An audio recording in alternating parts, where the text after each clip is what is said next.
ಕನ್ನಡದ ಜಿ ಕನ್ನಡದ ವಾಹಿನಿಯಲ್ಲಿ ಪ್ರಸಾರವಾಗುವ ಸರಿಗಮಪ ಶೋನ ಹನುಮಂತಣ್ಣನವರು ಪ್ರತಿ ವಾರವೂ ಒಂದು ಹಾಡನ್ನು ಹಾಡಿ ಜನರನ್ನು ಮೆಚ್ಚಿಸುವುದಲ್ಲದೆ ಸಿನಿಮಾದಲ್ಲಿ ಆಡುವ ಆಫರ್ಗಳನ್ನು ಪಡೆದುಕೊಳ್ಳುತ್ತಿದ್ದಾರೆ.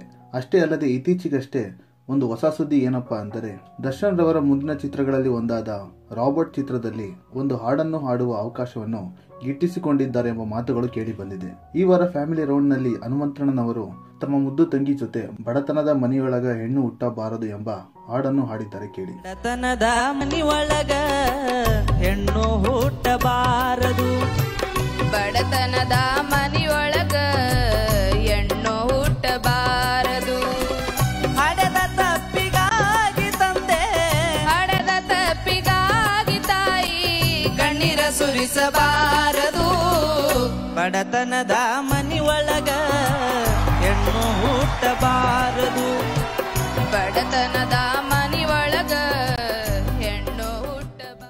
ಇಷ್ಟು ದಿವಸ ಹನುಮಂತಣ್ಣನವರ ಹಾಡು ಕೇಳಿ ಖುಷಿ ಪಡುತ್ತಿದ್ದ ಜಡ್ಜಸ್ಗಳು ಮತ್ತು ವೀಕ್ಷಕರಿಗೆ ಇದೀಗ ಹನುಮಂತಣ್ಣನವರ ತಂಗಿಯ ಹಾಡುವ ಹಾಡನ್ನು ಕೇಳಿಸಿದ್ದಾರೆ. ಹನುಮಂತಣ್ಣನವರ ತಂಗಿ ಹಾಡನ್ನು ಕೇಳಿ ಖುಷಿಪಟ್ಟ ವಿಜಯ್ ಪ್ರಕಾಶ್ ರವರು ಹನುಮಂತಣ್ಣನವರಂತ ಒಬ್ಬ ವ್ಯಕ್ತಿ ಇದ್ದರೆ ಆ ಮನೆಯಲ್ಲಿ ಹೆಣ್ಣು ಮಕ್ಕಳು ಹುಟ್ಟಬಹುದು ಎಂಬ ಮಾತನ್ನು ಸಹ ಹೇಳಿದ್ರು. ಹನುಮಂತಣ್ಣ ಶೋ ಮುಗಿಸಿಕೊಂಡು ಮನೆಗೆ ಹಿಂತಿರುಗಿದಾಗ ತನ್ನ ತಂಗಿಗೆ 100 ರು ಕೊಟ್ಟರಂತೆ. ಆ ಹಣವನ್ನು ಏನು ಮಾಡಿದ್ದೀರಿ ಅಂತ ಅನುಶ್ರೀ ಅವರು ಕೇಳಿದಾಗ ಆ ಹಣದಿಂದ ನೋಟು ಪುಸ್ತಕಗಳನ್ನು ತೆಗೆದುಕೊಂಡೆ ಅಂತ ಹನುಮಂತಣ್ಣನವರ ತಂಗಿ ಹೇಳ್ತಾರೆ. ಸರಿಗಮಪ ಶೋಗೆ ಬಂದಿದ್ದ ಸ್ಪಾನ್ಸರ್ಗಳು ಹನುಮಂತಣ್ಣನ ತಂಗಿಗೆ ಒಂದು ಭಾರಿ ಬಹುಮಾನವನ್ನು ನೀಡಿದ್ರು. ಬಡತನದಲ್ಲಿ ಇರುವ ಹನುಮಂತಣ್ಣನವರ ಫ್ಯಾಮಿಲಿಯು ಹನುಮಂತಣ್ಣನ ತಂಗಿಗೆ ಬಿಕಾಂ ಮುಗಿದ ಮೇಲೆ ಒಂದು ಕೆಲಸ ಕೊಡಿಸುವುದಾಗಿ ಮಾತು ಸಹ ನೀಡಿದ್ರು. ಈ ಮಾತಿಗೆ ಹನುಮಂತಣ್ಣನವರ ತಂಗಿ ಭಾರಿ ಖುಷಿ ಪಟ್ಟರು. ಎಷ್ಟು ಕಷ್ಟಗಳು ನೋವು ಇದ್ದರೂ ಹನುಮಂತಣ್ಣನವರು ಮಾತ್ರ ಪ್ರತಿ ವಾರವೂ ವೀಕ್ಷಕರನ್ನ ನಕ್ಕು ನಿಲ್ಲಿಸುತ್ತಾರೆ.